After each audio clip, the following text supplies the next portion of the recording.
Hello, and welcome again to A Story for You. This is my kitten, Artemis. She's not really a kitten, she's a 3-year-old cat. But she has decided to join me for storytelling today. We are reading another chapter from Little House in the Big Woods. And this is a fun chapter because I am reading this in August and it is about Christmas. And I think we should have Christmas all year round. So let's get started. Little House in the Big Woods by Laura Ingalls Wilder with the pictures by Garth Williams. And this is the first picture. Christmas. Christmas was coming. The little log house was almost buried in snow. Great drifts were banked against the walls and windows. And in the morning when Pa opened the door, there was a wall of snow as high as Laura's head. Pa took the shovel and shoveled it away, and then he shoveled a path to the barn where the horses and the cows were snug and warm in their stalls. The days were clear and bright. Laura and Mary stood on chairs by the window and looked out across the glittering snow to the glittering trees. Snow was piled all along their bare, dark branches, and it sparkled in the sunshine. Icicles hung from the caves of the house to the snowbanks, where icicles as large as the top of Laura's arm were there, and they were like glass and full of sharp lights. Pa's breath hung in the air like smoke. When he came along the path from the barn, he breathed it out in clouds, and it froze in the white frost on his mustache and beard. When he came in, stamping the snow from his boots, he caught Laura up in a big bear's hug against his cold big coat, and his mustache was beaded with little drops of melting frost. Every night he was busy, working on a large piece of board and 2 small pieces. He whittled them with his knife and rubbed them with sandpaper and with the palm of his hand until Laura touched them and they felt soft and smooth as silk. And then with his sharp jackknife he worked at them, cutting the edges of the large one into little peaks and towers with a large star carved onto the very tallest point. He cut little holes through the wood, and he cut the holes in the shape of windows and little stars and crescent moons and circles. And all around them he carved tiny leaves and flowers and birds. Out of the little boards he shaped a lovely curve, and around its edges he carved leaves and flowers and stars, and through it he cut crescent moons and curlicues. Around the edges of the smallest board he carved a tiny flowering vine. He made the tiniest shavings cut very slowly and carefully, making wherever he thought would look pretty. At last he had the pieces finished, and one night he fitted them together. This was done. The large piece was a beautifully carved back for a smooth little shelf across the middle. The large star was the very top of it, and the curved piece supporting the shelf underneath, it was carved beautifully too, and the little vine ran around the edge of the shelf. Pa had made this bracket for a Christmas present for Ma. He hung it carefully against the log wall between the windows, and Ma stood her little china woman on the shelf. The little china woman had a china bonnet on her head, and china curls hung against her china neck. And her china dress was laced across the front, and she wore a pale pink She wore a pale pink china apron and a little gilt china shoes. She was beautiful, standing on the shelf with flowers and leaves and birds and moons carved all around her, and the largest star at the very top. Ma was busy all day long cooking good things for Christmas. She baked salt-rising bread and Ryan and gingerbread and Swedish crackers and a huge pan of baked beans with salt pork and molasses, and she baked vinegar pies with dried apples, and she filled a big jar with cookies and let Laura and Mary lick the cake spoon. One morning, she boiled molasses and sugar together and made a thick syrup, and Pa brought 2 clean pans, white snow from outdoors, and Laura and Mary each had a pan, and Ma and Pa showed them how to pour the dark syrup into little streams into the snow, and they made circles and curlicues and squiggly things, and these hardened at once into the little candy, and Laura and Mary might eat each one, but the rest was saved for Christmas Day. There they are, making the Christmas candy because of the snow, and it was so cold. That's kind of cool, right? All this was done because Aunt Eliza and Uncle Peter and the cousins, Peter and Alice and Ella, were to come spend Christmas. The day before Christmas, they came, and Laura and Mary heard the gay ringing of the sleigh bells growing louder every moment, and then the big bobsled came out of the woods and up drove to the gate. Aunt Eliza and Uncle Peter and the cousins, and they were all in it, all covered up under blankets and robes and buffalo skins. They were wrapped up in so many coats and mufflers and veils and shawls that they looked like a big shapeless bundle. And when they came in, the little house was full and running over. Black Susan ran out and hid in the barn, and Jack leapt in circles through the snow, barking as though we would never stop. And there were cousins to play with. And as soon as Aunt Eliza had unwrapped them, Peter and Alice and Ella and Laura and Mary began to run and shout. And at last Aunt Eliza told them to be quiet. And then Alice said, "I'll tell you what let's do. Let's make pictures." Alice said that they must go out of doors to do it. Oh, is this a bother? Let me. That was my kitty spot. There we go. Ma thought that it was too cold for Laura to play outdoors, but when she saw how disappointed Laura was, she said she might go. After all, for a little while, and so she put on Laura's coat and mittens and a warm cape and hood and wrapped a muffler around her neck to let her go. Laura had never had so much fun. All morning she played outdoors in the snow with Alice and Ella and Peter and Mary making pictures, and the way they did it was this. Each one, by herself, climbed up on a stump, and then all at once, holding out their arms wide, they fell off the stump into the deep snow.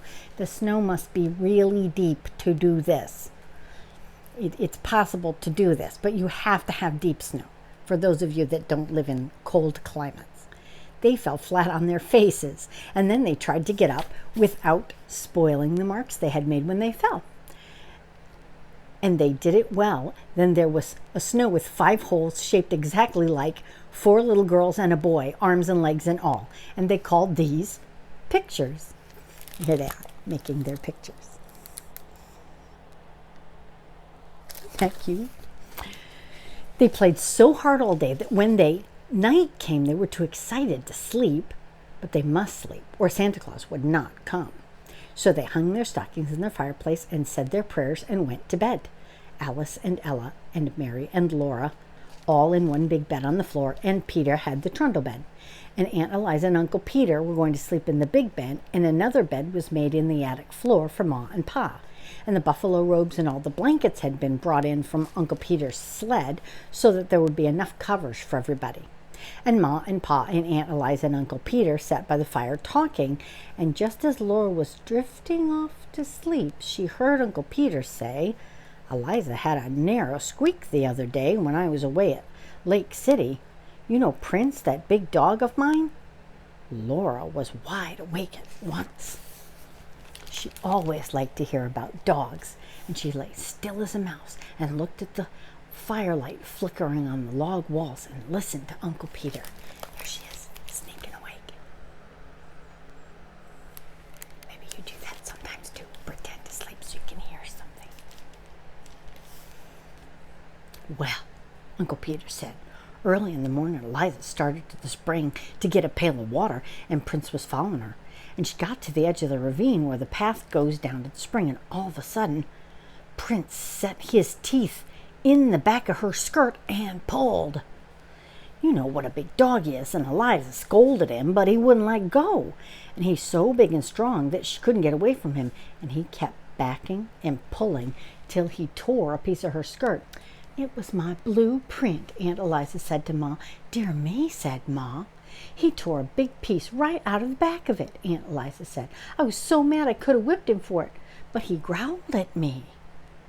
Prince growled at you? Pa said. Yes, said Aunt Eliza. So then she started on toward the spring, Uncle Peter went on, but Prince jumped in the path ahead of her and snarled at her. He paid no attention to the talking and scolding. He just kept showing his teeth and snarling and went on trying. She kept trying to get past him, but he would get in front of her and snap at her, and that scared her. I should think it would, Ma said. He was so savage. I thought he was going to bite me, said Aunt Eliza. I believe he would have. I never heard of such a thing, said Ma. What on earth did you do? I turned right around and ran to the house where the children were and slammed the door, Aunt Eliza said. Of course, Prince was savage with strangers, said Uncle Peter, but he was always so kind to Eliza and the children. I felt perfectly safe to leave him with them. Eliza couldn't understand it at all. After she got into the house, he kept pacing around it and growling, and every time she started to open the door, he jumped at her and snarled. Had he gone mad? Said Mom. That's what I thought, said Aunt Eliza. I didn't know what to do. There I was, shut up in the house with the children and not daring to go out, and we didn't have any water, and I shouldn't have had time to melt the snow, and every time I opened the door so much as a crack, Prince would act like he would tear me to pieces. How long did this go on? Pa asked. All day till late in the afternoon, Aunt Eliza said. Peter had taken the gun, or I would have shot him. Along late in the afternoon, Uncle Peter said. He got quiet and lay down in front of the door. Eliza thought he was asleep, and she made up her mind to slip past her and get to the spring for some water. So she opened the door very quietly, but of course he woke up right away, and when he saw that she had the water pail in her hand, he jumped up and walked ahead of her to the spring, just the same as usual, and there, all around the spring in the snow, were fresh tracks of a panther. Those tracks were as big as my hand, said Aunt Eliza. Yes, said Uncle Peter. He was a big fella. His tracks were the biggest I ever saw. He would have gotten my Eliza for sure if Prince hadn't let her go to the spring in the morning. I saw the tracks, and he had been lying up in the big oak for the spring, waiting for some animal to come for the water. Undoubtedly, he would have dropped down on her. Night was coming on when she saw the tracks, and she didn't waste any time getting back to the house with her big pail of water, and Prince followed close behind her, looking back into the ravine now and then.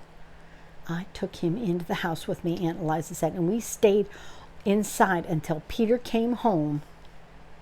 Did you get him? Pa asked Uncle Peter. No, said Uncle Peter. I took my gun and hunted all around the place, but I couldn't find it. I saw some more tracks. He'd gone farther north into the big woods. Alice and Ella and Mary were all wide awake now, and Laura put her head under the covers and whispered to Alice, My, weren't you scared? Alice whispered back that she was scared, but Ella was scareder, and Ella whispered that she wasn't either any such thing. Well, anyway, you made more fuss about being thirsty, Alice whispered. They lay there whispering until Ma said, Charles, those children never will get to sleep unless you play for them. So Pa got out his fiddle. The room was still and warm and full of firelight, and Ma's shadow and Aunt Eliza's and Uncle Peter's were big and quivering on the walls in the flickering firelight, and Pa's fiddle sang merrily to itself. It sang Money Must and The Red Heifer, The Devil's Dream, and Arkansas Traveler. And Laura went to sleep while Pa and the fiddle both sang softly, My darling Nellie Gray, they have taken you away. I will never see you any more. In the morning, they all woke almost at the same moment, and they looked at their stockings, and something was in them. Santa Claus had been there. Ella and Alice and Laura were in their red flannels, and Peter was in his red flannel nightshirt, and they all ran to see what each had got. In each stocking there was a pair of bright red mittens, and there was a long flat stick of red and white striped peppermint candy, all beautifully notched along the side, so that they could all be happy. Then they could hardly speak, they were so happy, and they just looked with their shining eyes at the lovely Christmas presents. But Laura was the happiest of all. Laura had a rag doll. She was a beautiful doll, and she had a face of white cloth with black button eyes and a dark pencil that made her eyebrows and her cheeks and her mouth were red, and the ink with the ink made from pokeberries. There they are with their mittens and the family and Laura with her doll.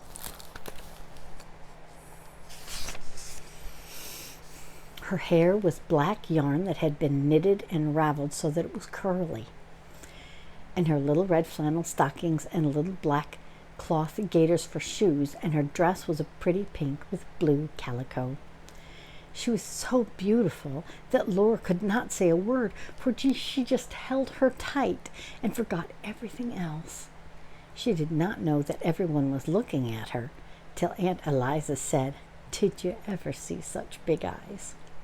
The other girls were not jealous because Laura had mittens and candy and a doll, because Laura was the littlest girl, except baby Carrie and Aunt Eliza's little baby, Dolly Varden. The babies were too small for dolls, so they were so small that they did not even know about Santa Claus. They just put their fingers in their mouths and wiggled because of all the excitement. Laura sat down on the edge of the bed and held her doll, and she loved her red mittens, and she loved her candy, but she loved her doll best of all, and she named her Charlotte. Then they all looked at each other's mittens and tried on their own, and Peter bit a large piece out of his candy stick, and Alice and Ella and Mary and Laura licked theirs to make it last longer. "Well, well," Uncle Peter said, "isn't there even one stocking with nothing but a switch in it? My, have you all been such good children?" They did not believe that Santa Claus would really have given any of them nothing but a switch. That happened to some children, but it couldn't happen to them. It was so hard to be good all the time, every day, for a whole year. "You mustn't tease the children, Peter," Aunt Eliza said. Ma said, "Laura, aren't you going to let the other girls hold your doll?" She meant little girls must not be selfish. So Laura let Mary take the beautiful doll, and then Alice held it for a minute, and then Ella. And they smoothed the pretty dress and admired the red flannel stockings and the gaiters and the curly woolen hair. But Laura was glad at last when Charlotte was safe in her own arms again. Pa and Uncle Peter each had a new pair of warm mittens knit with little red squares of red and white, and Ma and Aunt Eliza had made them. Aunt Eliza had brought Ma a large red apple full of cloves, and it smelled so good. It would not spoil for so many cloves, and it would be sweet and sound. Ma gave Aunt Eliza a little needle book she had made with bits of silk for covers and white flannel leaves to stick the needles. The flannel would keep the needles from rusting. They all admired Ma's beautiful bracket, and Aunt Eliza and Uncle Peter had made, Aunt Eliza said that Uncle Peter had made one for her, of course with different carvings. Santa Claus had not given them anything at all. Santa Claus did not give grown-up presents, and that was not because they'd not been good. Ma and Pa were good. It was because they were grown-up, and grown-up people must give each other presents. Then all the presents must be laid away for a little while. Peter went out with Pa and Uncle Peter to do the chores, and Alice and Ella helped Aunt Eliza make the beds, and Laura and Mary set the table while Ma got breakfast. For breakfast, there were pancakes, and Ma had made a pancake man for each one of the children, and Ma called each one to bring her plate, and she could stand by the stove and watch while she put a spoonful of batter. Ma put the arms and the legs and the head, and it was so exciting to watch her turn over the little man quickly and carefully on the hot griddle, and when it was done, she put the smoking hot little man on the plate.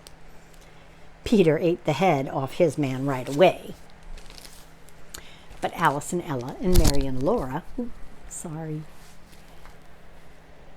ate theirs slowly in little bits. First the arms and legs, and then the middle, saving the head for last. Today the weather was so cold that they could not play out of doors, but there were new mittens to admire and candy to lick, and they all sat on the floor together and looked at the pictures in the Bible and the pictures of all the kinds of animals and birds in Pa's big green book. Laura kept Charlotte in her arms the whole time. Then there was Christmas dinner. Alice and Ella and Peter and Mary and Laura did not say a word at table, for they knew that children should be seen and not heard. But they did not need to ask for second helpings. Ma and Aunt Eliza kept their plates full and let them eat all the good things they could hold. Christmas comes but once a year, said Aunt Eliza. Dinner was early because Aunt Eliza, Uncle Peter, and the cousins had such a long way to go. Best the horses can do, Uncle Peter said. We'll hardly make it home before dark. As soon as they'd eaten, Uncle Peter and Pa went to put the horses in the sled, while Ma and Aunt Eliza wrapped up the cousins. There they are, some of them getting ready to go.